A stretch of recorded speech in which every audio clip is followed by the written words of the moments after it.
Маша, Питер пен Винни Пух қайсы ең жауыз кейіпкер деп ойлайсың? Бұл сұраққа мен де дұрыс жауап бере алмаймын. Бірақ бүгінгі видеода осы сұраққа жауап беруге тырысамын. Кімнің ең жауыз екен видеоның соңында айтамын.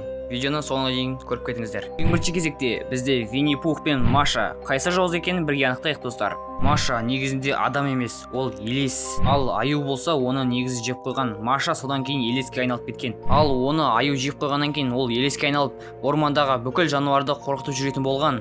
Ал кейбір теорияларда басқаша айтылады. Маша негізінде психопат болуы да мүмкін достар.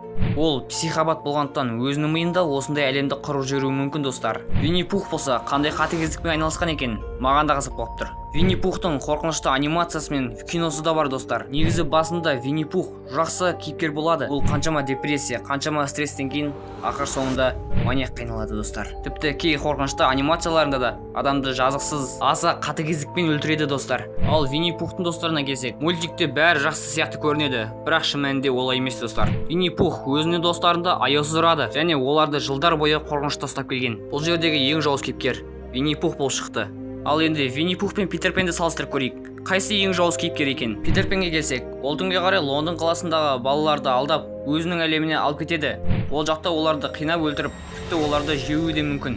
Алдыңғы видеомдағы кадрды сіздерге бұл жолы қысқаша ғып түсіндіріп берейін. Біздің басты кейіпкер Қармаққол капитан түнге қарай өз досын іздеп орманды кезіп жүреді. Орманды кезіп жүріп ол пышақ тауып алады.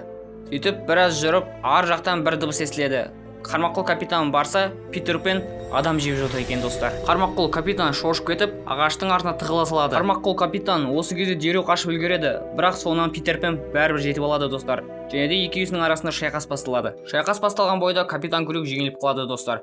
Бірақ сонда да ол берілмей қаша жөнеледі. Міне достар, Питер пен осыншалықты жауыз екен. Ал енді Винни Пухқа келсек, ол бағана айтқанымдай психопат болып қалған. Адамдарды қинап өлтіріп, қаншама адамның өмірін құртқан. Бұл жердегі ең жауыз кейіпкер достар Питер пен болып шықты. Ал енді Питер пен мен Барбос күшіктерін салыстырып көрейік. Қайсы жауыз кейіпкер екен? Барбос күні мультфильмінде Барбос күшіктерінің өздері жауыз емес, одағы монстр жауыз достар. Мен сіздерге осы мультфильмдегі бір кадрда қысқа нұсқа түрінде көрсетейін. Алдыңғы видеода айтып кеткенімдей, Барбос күшіктері бәрі заброшкаға барады. Ал заброшкада бағанағы монстр отыр екен. Барбос күшіктері қорқып қашады, ал монстр олардың артынан қуа жөнеледі. Ал бағанағы монстр арасындағы бір Барбос күшігін ұстап алады. Ал қалғандары болса, оны құтқара алмай қашып кетеді. Ол Барбос күшіктеріне ғана тиісіп қоймай, олардың ата-анасына да тиіседі. Мысалға, мына Барбос әже ұйықтап жатқан кезде бағанағы монстр әжеге қарап тұрады. Ал әже болса қорқып кетіп төсектің астына тығылады. Бірақ монстр оны бәрібір тауып алып, оны жеп қояды достар. Иә достар, бұл өте аянышты және де қорқынышты кадрлардың бірі. Кейбір адамдар осы кадрларды көргеннен кейін тіпті психологтың алдынан да шығып жатыр. Иә достар, соған қарағанда Барбос күшіктер оқиғасы Питер пенге қарағанда әлдеқайда қорқыныштырақ сияқты. Видео қысқа болды, бірақ сіздерге ұнады деген ойдамын. Ұнаса лайк басып, комментарий жазып, арнаға тіркелуді ұмытпаңыздар достар. Сау болыңыздар.